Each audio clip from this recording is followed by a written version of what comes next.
아버지 하나님, 주님 앞에서 오늘도 참된 예배자로 서서 살아가기를 소원합니다. 저희들의 생각과 마음의 모든 것을 아시오니 하루하루 살아온 순간들, 그동안 주님 앞에 아뢰었던 기도들을, 또 그 결단과 선택들을 주님 앞에서 돌아보고 주님의 그 음성을, 그 판단과 그 만지심과 그 지도하심을 저희들이 알아듣기를 원합니다. 이 시간 우리 가운데 임재하여 주시고 주의 음성을 들려주시옵소서.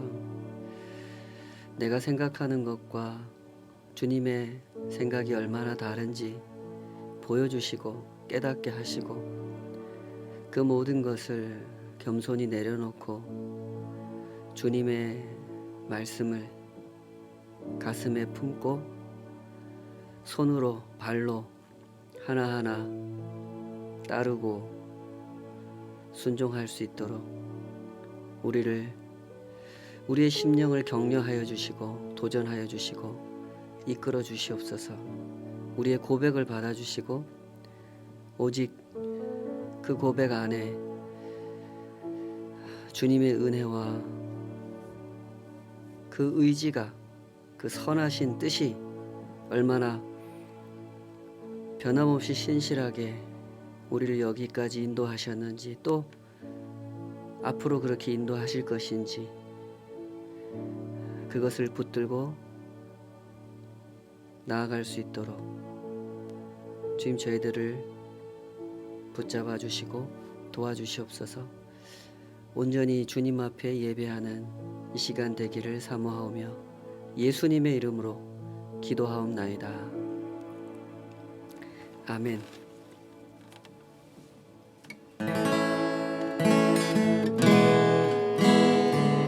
하늘의 문을 여소서, 하늘의 문을 여소서, 이곳을 주목하소서. 주를 향한 노래가 꺼지지 않으니 하늘을 열고 보소서. 이곳에 임재하소서. 주님을 기다립니다. 기도의 향기가 하늘에 닿으니 주여 임재하여 주소서.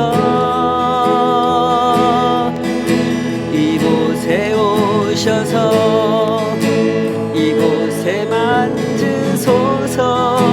이곳에서 드리는 예배를 받으소서. 주님의 이름이, 주님의 이름만이, 오직 주의 이름만 이곳에 있습니다. 이곳에 오셔서 이곳에 앉으소서. 이곳에서 드리는 예배를 받으소서. 주님의 이름이, 주님의 이름만이, 오직 주의 이름만 이곳에 있습니다. 하늘의 문을 여소서. 이곳을 주목하소서. 주를 향한 노래가 꺼지지 않으니 하늘을 열고 보소서. 이곳에 임재하소서. 주님을 기다립니다. 기도의 향기가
아름다운 시가 되게 하여 주소서.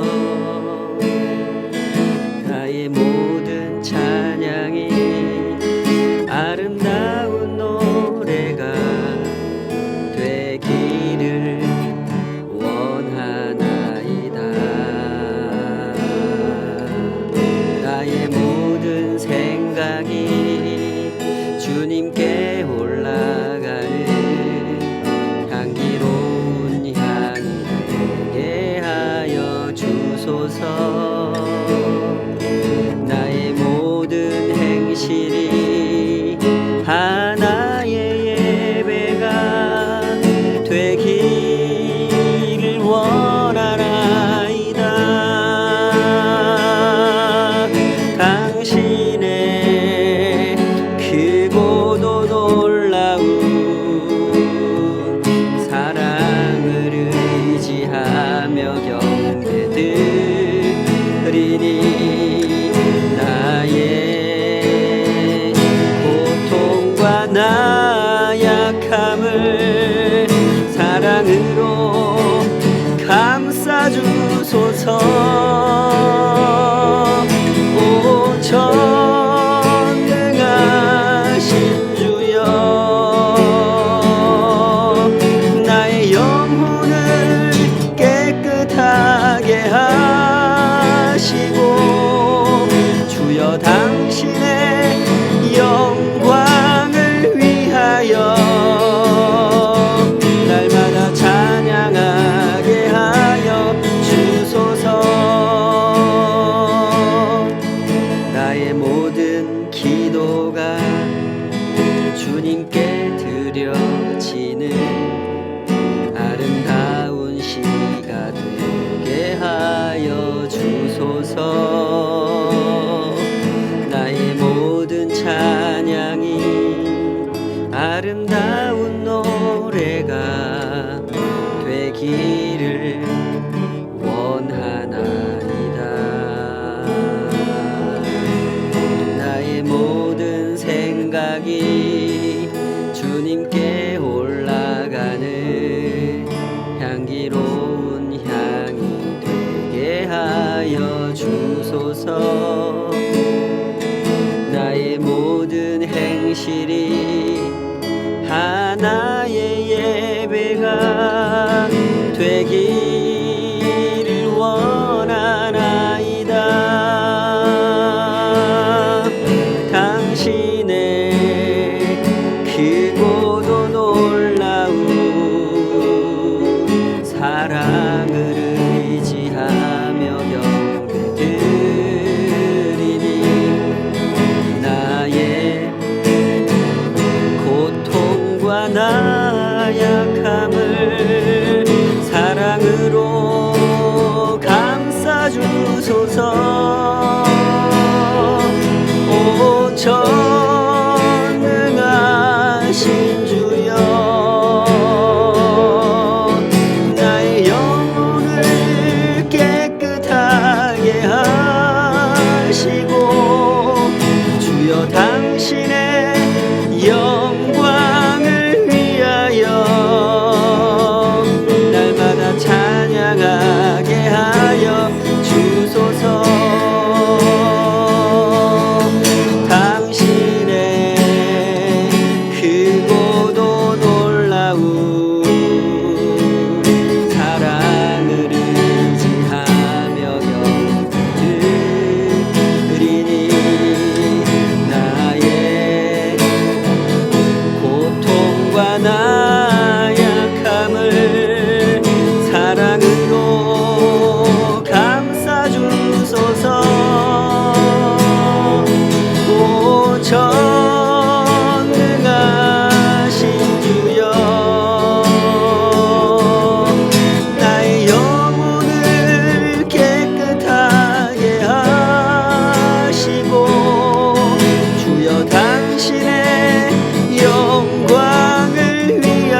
그늘 아래 내 모든 것 다 내려놓고 나 잠잠히 주를 묵상하네. 그 놀라우신 은혜를 끝이 없는 주의 사랑 강물 되어 흘러 내 영혼에 자유함 주시네. 날 새롭게 하시네.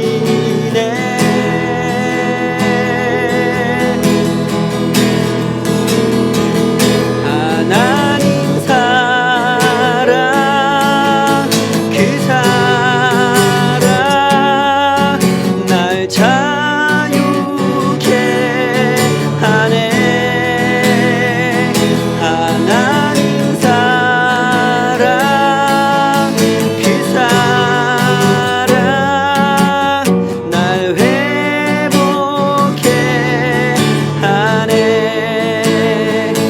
하나님 사랑 그 사랑 날 자유케 하네.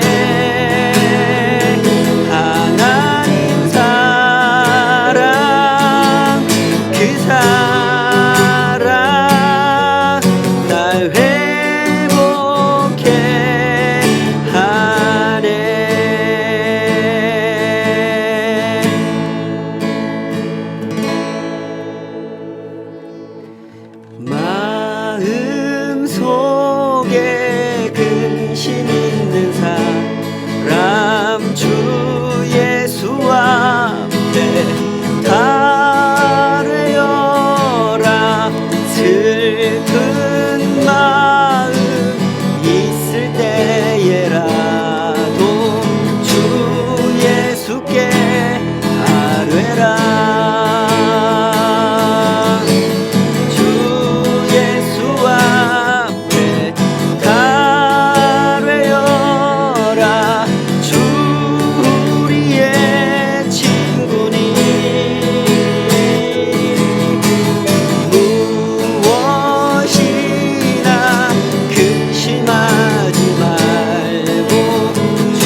낙심하지 말고 주 예수께 아뢰라.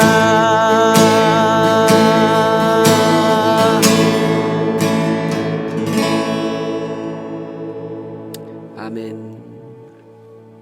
이 시간 다 같이 주님 앞에 드린 예물 위해서 기도하겠습니다. 아버지 하나님, 또 한 주간을 하루하루를 하나님의 은혜 속에 살았음을 고백합니다. 이 작고 작은 인생이 이 큰 세상 앞에서 마주하고 또 당황하고 놀라고 두려워하는 일들이 참 많습니다. 이 모든 일들 앞에서 더욱더 주님의 크심을 헤아리고 또 배우고 경험하면서 주님의 그 보호하심이 얼마나 크고 높으신지, 선하고 섬세하신지 살아가는 동안 더욱 친밀하게, 더욱 감사하게 배워갈 수 있음이 참으로 귀하고 참으로 복됩니다. 주님 앞에 드리는 이 모든 예물 속에 우리의 그 고백을 담고 또 우리의 소망을 담았으니 주님 은혜 가운데 거두어 주시고 주님의 사랑 속에서 이것들을 사용하여 주시옵소서. 주님께 맡은 바 된 청지기의 삶을 진정 부끄럽지 않게 살아가고 싶습니다. 저희들의 마음을 어루만져 주시고 격려하여 주시고 도전하여 주시는 그 길에 항상 서 있게 하여 주시고 주님과 함께 이 땅의 순례길을 걸어가매 그 영광과 기쁨이 언제나 우리의 마음으로 하여금 주님께서 기뻐하시는 것들을 분별할 수 있게 하시고 또한 결단하게 하시며 주님과 동행하는 한 걸음 한 걸음의 그 기쁨을 맛보게 하여 주시옵소서. 주님께서 저희들의 삶 가운데 허락하신 모든 은혜와 그 사랑이 언제나 저희들의 작은 머리와 또 가슴과 손과 발에서도 그대로 나타날 수 있기를, 고백될 수 있기를 늘 간구하오며 이 모든 것을 거두어 주심 앞에 감사드리며 예수님의 이름으로 기도하옵나이다. 아멘. 아멘. 우리 다 같이 하나님 말씀 함께 보시겠습니다. 하나님 말씀은 창세기 42장 18절에서 38절까지 말씀입니다. 창세기 42장 18절에서 38절까지 본문이 조금 긴 관계로 조금 줄여서 읽고 함께 말씀 보시도록 하겠습니다. 창세기 42장 18절에서 25절까지만 같이 읽고 말씀 증거하겠습니다. 다 찾으신 줄 알고 한 목소리로 같이 읽겠습니다. 시작. 사흘 만에 요셉이 그들에게 이르되 나는 하나님을 경외하노니 너희는 이같이 하여 생명을 보전하라. 너희가 확실한 자들이면 너희 형제 중 한 사람만 그 옥에 갇히게 하고 너희는 곡식을 가지고 가서 너희 집안의 굶주림을 구하고 너희 막내 아우를 내게로 데리고 오라. 그러면 너희 말이 진실함이 되고 너희가 죽지 아니하리라 하니 그들이 그대로 하니라. 그들이 서로 말하되 우리가 아우의 일로 말미암아 범죄하였도다. 그가 우리에게 애걸할 때에 그 마음의 괴로움을 보고도 듣지 아니하였으므로 이 괴로움이 우리에게 임하도다. 루벤이 그들에게 대답하여 이르되 내가 너희에게 그 아이에 대하여 죄를 짓지 말라고 하지 아니하였더냐. 그래도 너희가 듣지 아니하였느니라.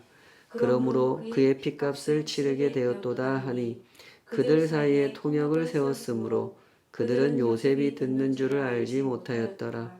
요셉이 그들을 떠나가서 울고 다시 돌아와서 그들과 말하다가 그들 중에서 시므온을 끌어내어 그들의 눈앞에서 결박하고 명하여 곡물을 그 그릇에 채우게 하고 각 사람의 돈은 그의 자루에 도로 넣게 하고 또 길 양식을 그들에게 주게 하니 그대로 행하였더라. 아멘. 오늘 주신 말씀으로 하나님이 어찌하여 이런 제목으로 말씀 증거하도록 하겠습니다.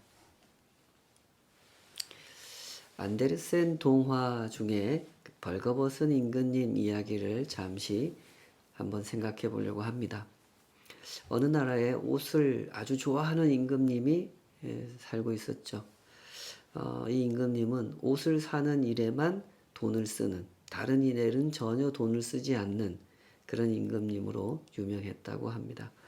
멋있고 화려한 옷을 입는 것을 좋아했기 때문에 그런 옷을 만들도록 신하들에게 명령하고 그런 옷을 옷장 가득 수북하게 쌓아놓고 하루에 이런 옷을 1시간에 한 번씩 갈아입고 사람들 앞에 나타나면 신하들이 그 모습을 보고 임금님 멋있습니다. 정말 멋있습니다. 이 얘기를 듣는 것을 즐겨야 하는 그런 왕이었다고 하죠. 사실 이런 이야기는 그 동화 속에만 나오는 그런 이야기는 아니죠. 우리의 현실 속에서도 빈번하게 경험할 수 있는 그런 현상이라고 할 수 있겠습니다. 사람들은 전부 다 꾸미는 것을 좋아하죠. 다른 사람들의 시선을 의식하면서 사람들의 눈에 보기에 내가 멋있는 사람으로 보였으면 좋겠다. 예쁜 사람으로 보였으면 좋겠다. 라고 생각합니다. 그래서 외모에 신경을 많이 쓰면서 살아가죠. 입고 다니는 옷은 물론이거니와 사용하는 화장품, 타고 다니는 자동차, 사는 집, 일하는 직장, 이런 등등의 모든 것들은 전부 다 내가 누구인지를 보여주는 기능을 하고 있는 외모지상주의 사회에서 우리는 살아가고 있습니다. 원래의 기능은 그런 게 아니지 않습니까? 자동차는 자동차의 기능이 있고 집은 집의 기능이 있습니다. 그런데 이상하게 우리가 살아가는 현실 속에서는 이 모든 것들이 그 사람의 외모를 꾸미는 그런 기능을 하고 있단 말이죠. 내가 누구인지를 보여주는 기능. 그래서 사람들은 이런 것들에 관심을 집중하고 살아갑니다. 내가 누구인지를 찾되 내가 누구인지를 내 안에서 찾으려고 하지 않고 내 밖에서 찾으려고 하는 거죠.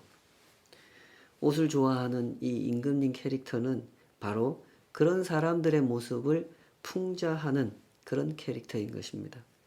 끊임없이 새 옷을 갈아입으면서 사람들의 칭찬을 듣고 싶어 하는 욕구, 정말 멋있어요 하는 그 말을 듣고 싶어서 외모에 집착하는 캐릭터, 진정한 자기 모습을 있는 그대로 직면하려 하지 않고 자기됨을, 좀 어려운 말로 이 자기 정체성이라고 하는 것을 자기 내면의 그 인격 안에서 찾으려고 하지 않고 포장하여 꾸며낸 그 모습을 진짜 자신이라고 믿고 싶어 하는 벌거벗은 임금님 캐릭터는 바로 그런 캐릭터입니다.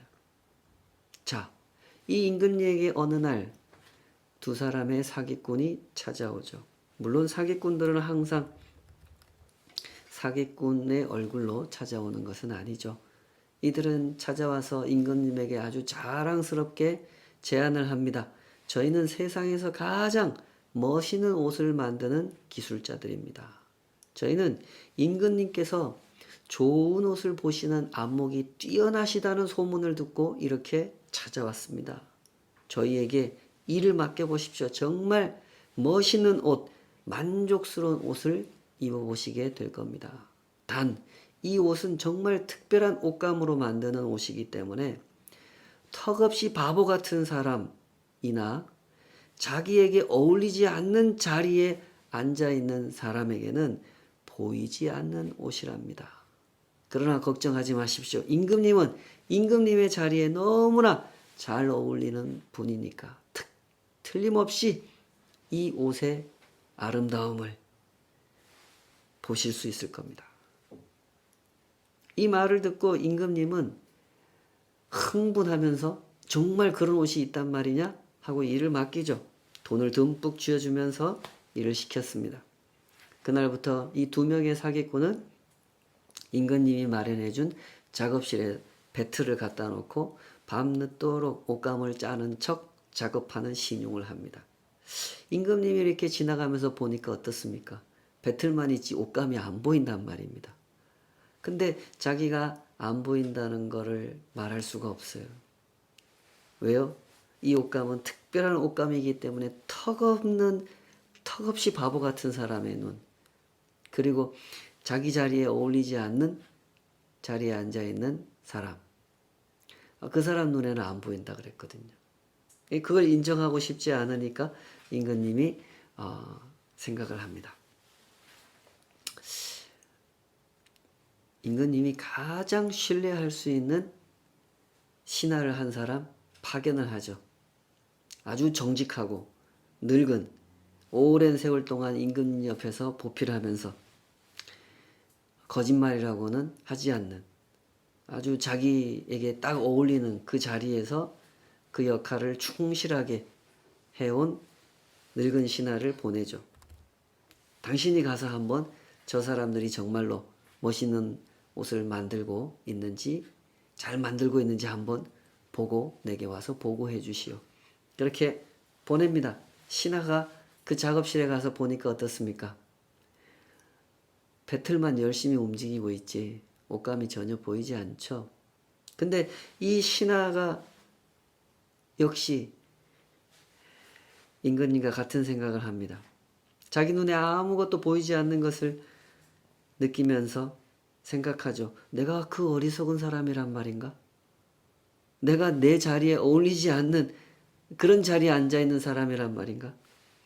여태껏 내가 그렇게 생각해 본 적이 없는데 어떡하지? 아무리 봐도 내 눈에 옷감이 보이지 않아. 어떡하지? 절대로 이 사실이 탄로 나서는 안 돼. 내가 그동안 쌓은 명성이 있는데 그래 옷감이 보이지 않는다고 말할 수 없지. 그렇게 생각하고 이 신하는 임금님께 돌아가 보고를 합니다. 임금이 정말 멋있는 옷이 만들어지고 있습니다. 그렇게 멋있는 옷감은 처음 봤습니다. 무늬도 색깔도 너무너무 뛰어납니다.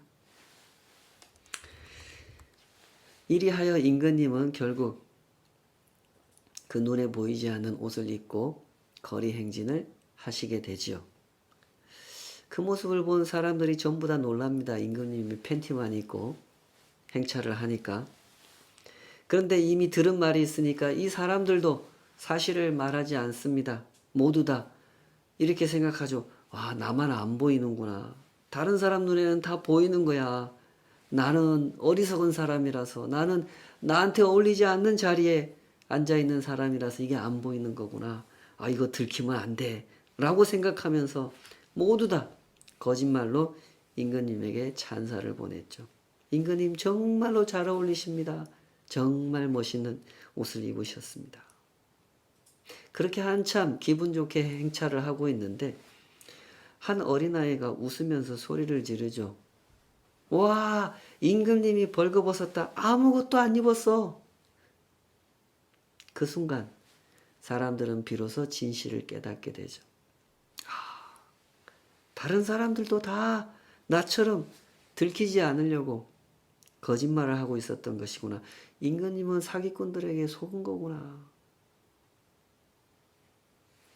그렇게 생각하면서 수군거리기 시작했죠.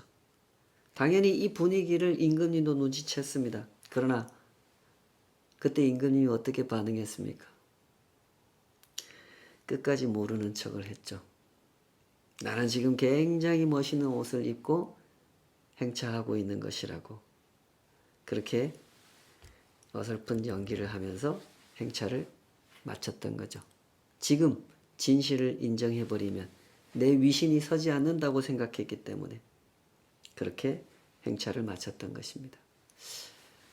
사람이 진실을 본다고 하는 것은 이런 것입니다. 진실을 보기 위해서는 마음속에 그 거짓과 허영을 걷어내야만 볼 수 있는 것이죠. 허영과 허세를 끌어내고 허영과 허세를 끌어안고 살아가는 한 사람은 진실을 볼 수 없죠. 요셉의 형들은 이제 진실을 보기 시작합니다. 이 사람들은 사기꾼을 만난 것이 아니라 하나님의 손에 연단받은 사람 요셉을 만났기 때문에 이미 오래전에 묻어버린 이야기, 요셉을 팔아버렸던 그 죄를 기억해내게 됩니다. 그 장면 우리 다시 한번 읽어보실까요? 창세기 42장 21절입니다. 3일 동안 억울하게 누명을 씌워놓고 정탐꾼이라고 감옥에 가두어 놓고 난 다음에 그들을 풀어주면서 요셉이 이런 얘기를 이제 했죠. 그 상황을 이제 경험하면서 형들이 서로 이렇게 이야기합니다. 21절 같이 읽어보겠습니다. 시작. 그들이 서로 말하되 우리 아우의 일로 말미암아 범죄하였도다. 그가 우리에게 애걸할 때에 그 마음의 괴로움을 보고도 듣지 아니하였으므로 이 괴로움이 우리에게 임하도다. 우리 아우의 일로 말미암아 범죄하였도다. 이 사람들이 감옥에 갇혀 있는 3일 동안에 생각한 겁니다. 왜 우리에게 이런 일이 생길 걸까? 그리고 생각해 보니까 요셉 생각이 나는 거죠. 우리한테 팔려갈 때 요셉도 이랬겠지. 정말 억울하고 무서웠을 거야. 그런데 지금 우리가 요셉에게 한 그대로 당하고 있는 것 같아. 그래, 맞아. 틀림없이 우리 벌 받는 거야. 그럼, 그런 거야. 이런 생각이 들었던 거죠. 그러나 요셉의 배려로 시므온만 붙잡혀 있게 되고 나머지 형제들은 양식을 사가지고 집으로 돌아갈 수 있게 됐습니다. 그러다가 또 한 번 충격을 받는 사건을 목격하게 되죠. 가는 길에 여관에 들러서 이제 형제 중 한 사람이 곡식 자루를 풀어가지고 나귀에게 줄 먹이를 꺼내려고 자루를 이렇게 딱 풀었는데 거기서 돈다발이 나오는 거예요. 이 돈다발은 애굽에서 양식을 사오기 위해서 이미 지불한 돈이에요. 그런데 그 돈이 다시 그대로 내 자루 속에 들어있는 거예요. 사실은 요셉이 그들의 자루 속에 곡식을 넣어주면서 돈다발도 다시 도로 넣어 주었던 것이지만 형제들이 보지 않는 데서 했기 때문에 형제들은 전혀 그 사실을 모르고 있죠. 때문에 그 돈을 보고 깜짝 놀란 겁니다. 너무너무 놀라서 아주 심각한 두려움에 사로잡히게 되죠. 아까 처음에 이 구절은 읽지 않았는데 28절입니다. 28절 같이 한번 읽어보겠습니다. 시작. 그가 그 형제에게 말하되 내 돈을 도로 넣었도다. 보라, 자루 속에 있도다. 이에 그들이 혼이 나서 떨며 서로 돌아보며 말하되 하나님이 어찌하여 이런 일을 우리에게 행하셨는가 하고. 하나님이 어찌하여 우리에게 이런 일을 행하셨는가. 억울하게 정탐꾼으로 몰려서 감옥에 갇혀있던 이 형제들에게 이런 일을 겪었던 이 형제들이기 때문에 지금 이 상황은 보통 심각한 상황이 아니죠. 돈도 안 내고 양식을 가져와 버린 이런 상황이 됐으니까 애굽의 군인들이 쫓아와서 우리를 다시 잡아가면 정말 아무 말도 못하고 항변도 못하고 다시 붙잡혀가서 감옥에 갇히게 될 수도 있는 그런 상황이 된 겁니다. 그래서 다들 깜짝 놀란 거죠. 근데 이때 이 형제들이 깜짝 놀라면서 하는 말이 뭐라 그럽니까?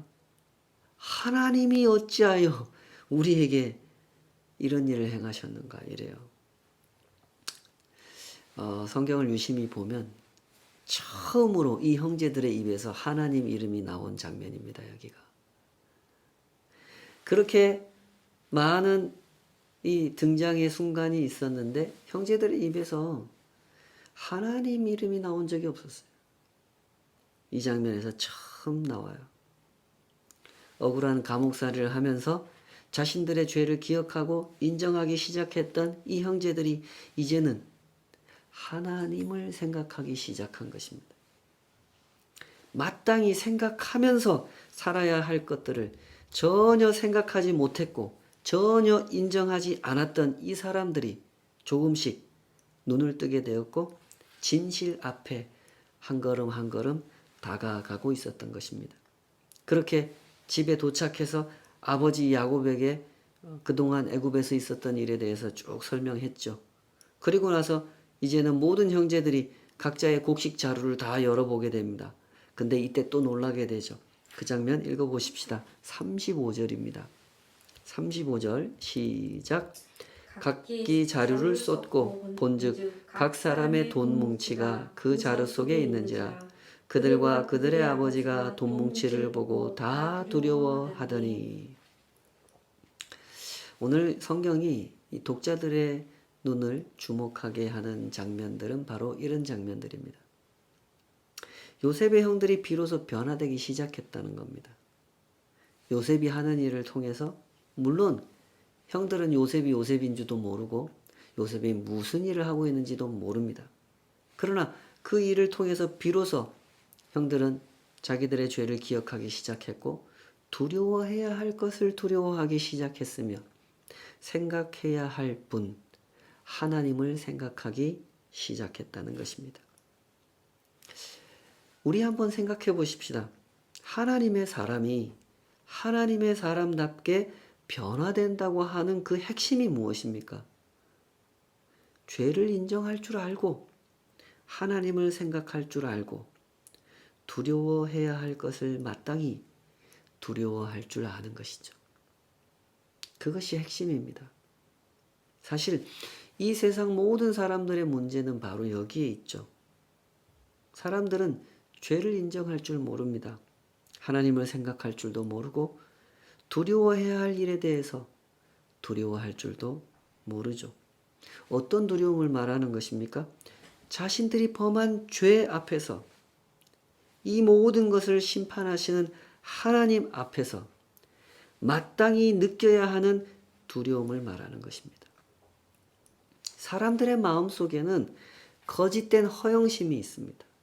때문에 사람들은 마땅히 느껴야 할 두려움을 창피한 것이라고 생각해 버리는 겁니다. 그 벌거벗은 임금님처럼 말입니다. 나는 두려운 것이 없어. 두려움이란 겁쟁이들이나 품고 사는 것이지. 라고 하면서 허세를 부리는 것입니다. 사람들이 착각하고 있는 사실이 무엇입니까? 이 마땅한 두려움과 겁쟁이가 품는 두려움을 구별하지 못한다는 것이죠. 두려워하지 말아야 할 때 두려워하는 것은 겁쟁이가 품는 두려움이지만 마땅히 두려워해야 할 분, 그 하나님 앞에서 두려워하는 것은 너무나 당연한 일이요 솔직하고 진실한 반응이죠. 마땅히 두려워해야 할 분, 그 하나님 앞에서 두려워하지 않는 것은 자기 양심을 속이는 일이고 심히 교만한 일입니다. 마땅히 두려워해야 될 그분을 무시하는 행동인 것이죠. 이제까지 요셉의 형들은 그렇게 살아왔던 사람들이죠. 그러나 이제 진실의 눈을 뜨기 시작하고 있는 것입니다. 이 벌거벗은 임금님 이야기에서 그 어린아이가 한 역할이 바로 그런 것이었죠. 모두 다 알고 있는 사실이지만 두려움에 사로잡혀서 말하지 못했던 그 진실을 그 어린아이가 말해주지 않았습니까? 역설적이게도 이 어린아이에게는 사람들이 가지고 있었던 두려움이 없었던 겁니다. 사람들에게 어리석은 사람이라고 낙인 찍히고 싶지 않아. 나한테 어울리지 않는 자리에 앉아 있다는 얘기 듣고 싶지 않아. 라고 생각하는 두려움. 겁쟁이들이 가지고 사는 두려움이 그 어린아이에게는 없었던 것입니다. 그래서 거침없이 진실을 말할 수 있었던 것이죠. 요셉의 형들은 이제 변화되기 시작합니다. 이 변화의 요점, 변화의 핵심을 놓치지 마시기 바랍니다. 겁쟁이들이 품고 사는 어리석은 두려움에서 벗어나 마땅히 느껴야 할 두려움, 하나님에 대하여 느끼는 두려움을 품기 시작했다는 것입니다. 이것이 변화의 핵심입니다. 하나님께서 하나님의 사람들을 빚어가시는 과정은 항상 이런 패턴이죠. 사람이란 모두 다 이 벌거벗은 임금님 같은 태도를 고집하고 있었죠. 자기 마음속에 두려움을 내려놓지 못하고 진실을 외면했죠. 야곱이 바로 그 대표적인 인물 아닙니까? 겁쟁이들이 품고 사는 두려움을 내려놓지 못하느라 마땅히 두려워해야 할 하나님을 두려워할 줄 몰랐던 사람. 그 야곱이 품고 살았던 두려움이 무엇이었습니까? 내가 원하는 재산을 갖지 못할까봐. 내가 원하는 여자를 갖지 못할까봐. 내가 원하는 성공을 이루지 못할까봐. 야곱은 항상 두려워했죠. 그러다 보니 정말로 두려워해야 될 하나님에 대해서는 두려워할 줄 몰랐죠. 그러느라고 많은 세월을 방황하면서 흘려보냈던 사람, 그가 야곱이었죠. 그리고 세상에는 이 야곱 같은 인생들이 참 많습니다. 때문에 하나님께서 이 사람들을 연단하시는 손길은 모두 다 비슷한 패턴을 보이게 되는 것이죠. 자, 어떠십니까? 내 안에 있는 두려움을 점검해 보실 수 있겠습니까? 내 안에 어떤 두려움이 있는지 그것을 확인해 보는 일은 생각보다 간단합니다. 내 마음이 집중되는 곳, 내가 관심을 집중시키는 곳이 무엇인지 그것을 확인해 보면 되는 것이죠. 돈을 잃게 될까 두려워하는 마음이 있습니까? 건강을 잃게 될까 두려워하는 마음이 있습니까? 친구를 잃게 될까 두려워하는 마음이 있습니까? 그런 문제 앞에서 두려워하는 것을 누가 비난하겠습니까? 사람이라면 다 이해합니다. 모두 다 마땅히 두려워할 만한 그런 것들이죠. 돈을 잃어보면 어떻습니까? 인생이 참 고단해집니다. 건강을 잃어도, 친구를 잃어도 인생은 고단해지죠. 그러니 그것들을 잃을까봐 두려워하는 마음은 사실 당연한 마음이라고 할 수 있겠습니다. 자, 그러면 하나님은 어떻습니까? 하나님을 잃을까봐 두려워하는 마음이 있습니까? 여러분 안에 그런 두려움이 있으십니까? 돈을 잃을까봐 두려워하는 마음보다 하나님을 잃을까봐 두려워하는 마음이 더 큰 사람, 그 사람이 그리스도인입니다. 건강을 잃을까봐 두려워하는 마음보다 하나님을 잃을까봐 두려워하는 마음이 더 큰 사람, 그가 그리스도인이죠. 성경이 항상 말씀을 강조하고 묵상을 강조하고 기도를 강조하는 것은 모두 다 그 무엇보다 하나님을 잃지 말라고 강조하시는 것이죠. 말씀에 대한 지식을 넓혀주고 스스로 경건한 느낌을 갖게 만들어주려고 이런 것들을 강조하는 것이 아니죠. 핵심은 하나님을 잃지 않게 하려는 것입니다. 때문에 데살로니가 교회를 향해서 사도 바울이 권면한 말씀이 이런 거 아닙니까? 데살로니가 전서 5장 16절에서 23절을 읽어보겠습니다. 항상 기뻐하라. 쉬지 말고 기도하라. 범사에 감사하라. 이것이 그리스도 예수 안에서 너희를 향하신 하나님의 뜻이니라. 성령을 소멸하지 말며 예언을 멸시하지 말고 범사에 헤아려 좋은 것을 취하고 악은 어떤 모양이라도 버리라. 평강의 하나님이 친히 너희를 온전히 거룩하게 하시고 또 너희의 온 영과 혼과 몸이 우리 주 예수 그리스도께서 강림하실 때에 흠 없게 보존되기를 원하노라. 성경에 이런 권면의 말씀이 얼마나 많습니까? 성경은 우리의 형편을 정확하게 꿰뚫어 보고 계십니다. 우리의 마음은 연약합니다.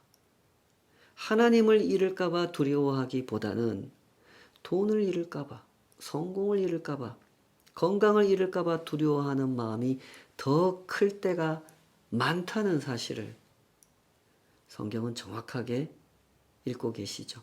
그래서 우리에게 권면하시는 것입니다. 너희의 온 영과 혼과 몸이 우리 주 예수 그리스도께서 강림하실 때에 흠 없게 보존되기를 원하노라. 어제 묵상하신 그 시편 34편이 바로 그런 내용을 담고 있는 노래죠. 다윗이라고 하는 신앙 좋은 사람이, 이 사람이 평생 어떻게 살아온 사람입니까? 항상 하나님께 피하면서 살아온 사람이죠.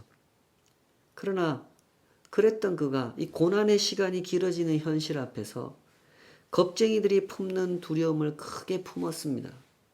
하나님을 잃을까봐 두려워하는 마음보다 목숨을 잃을까봐 두려워하는 마음이 더 커져 버렸죠. 그래서 블레셋으로 자기 몸을 피하지 않습니까? 하나님께 피하던 사람이 블레셋으로 피했습니다. 그러나 그곳에서 오히려 위험을 만나게 되고 미친 척 연기를 하여 겨우 도망쳐 나오지 않습니까? 그때 다윗이 자신의 어리석음을 깨닫고 이 노래를 지어 부르지 않습니까? 여호와께 피하는 자, 그가 복이 있는 사람입니다. 여러분, 우리는 이런 존재입니다. 위기 앞에서 더 간사해지기도 하고 하나님을 놓아버리기도 하는 것이 사람의 마음이죠. 코로나19로 인하여 보다 힘겨운 일상을 살게 된 지 벌써 8개월이 지났습니다. 조용한 시간에 지난 8개월을 한번 돌아보시기 바랍니다. 그동안 내가 잃을까봐 두려워한 것이 무엇인지 점검해 보실 수 있기를 바랍니다. 오늘날 교회 안에는 출처불명의 이상한 신앙이 충만한 현실입니다. 하나님을 잃을까봐 두려워하는 마음보다는 돈과 건강과 성공을 잃을까봐 전전긍긍하는 삶을 살아가면서도 하나님은 항상 나를 지켜주신다고 굳게 믿는 사람들이 참 많지요. 벌거벗은 임금님처럼 진실을 거부하는 사람들이 많은 것입니다. 부디 거짓된 믿음 위에 자기 집을 짓지 않도록 하시기 바랍니다. 바람이 불고 홍수가 나면 다 무너져 버릴 믿음은 애초에 시작할 일이 아니죠. 진실한 믿음, 진실한 두려움을 품으려고 하시기 바랍니다. 이를 위하여 하나님께서 주시는 연단을 받으십시오. 하나님께서 우리 모두를 은혜롭게 빚어주실 것입니다. 요셉은 하나님께서 사용하시는 도구입니다. 요셉이 하나님은 아니죠.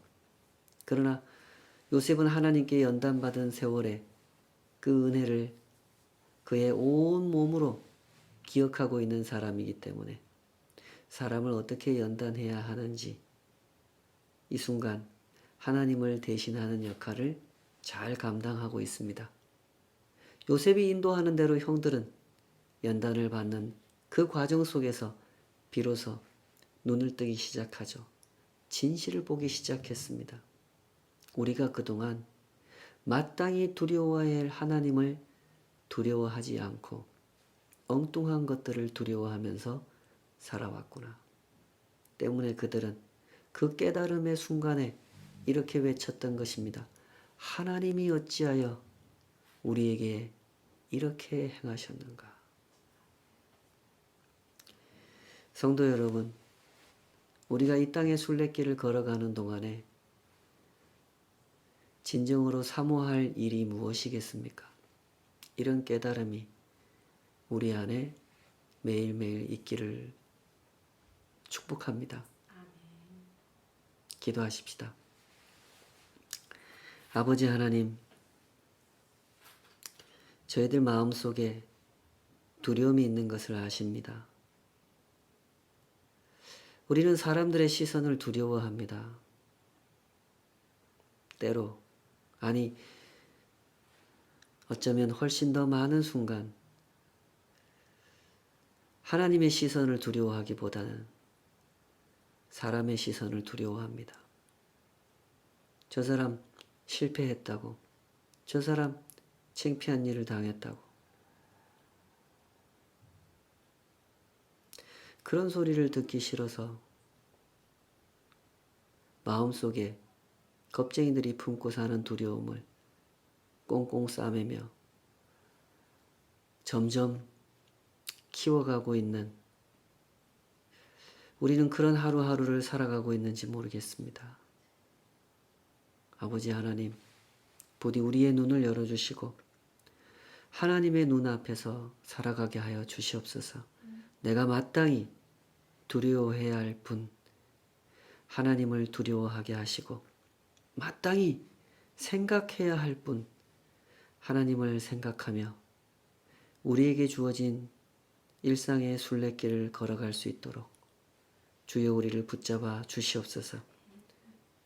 위험이 닥칠수록 그동안 내가 두려워했던 것이 무엇인지 더 선명하게 드러나는 이때에 내 신앙의 자리를 정직하게 성찰해 보게 하여 주시고 주님께서 허락하신 연단을 신실하게 감당해내는, 그리하여 진실을 보게 되고 그리하여 하나님을 가슴에 품고 하나님을 두려워하며 진실한 순례의 길을 걸어갈 수 있도록 저희들을 붙잡아 주시옵소서. 이제는 우리 주 예수 그리스도의 은혜와 아버지 하나님의 크고 놀라우신 사랑하심과 성령 하나님의 도전하시고 동행하시고 깨우시고 격려하시는 그 은혜가 오직 하나님을 생각하고 하나님을 두려워하며 이 땅의 순례길을 걷기 사모하는 모든 주의 백성들 삶 위에 이제로부터 영원까지 함께 하시기를 간절히 축원하옵나이다. 아멘.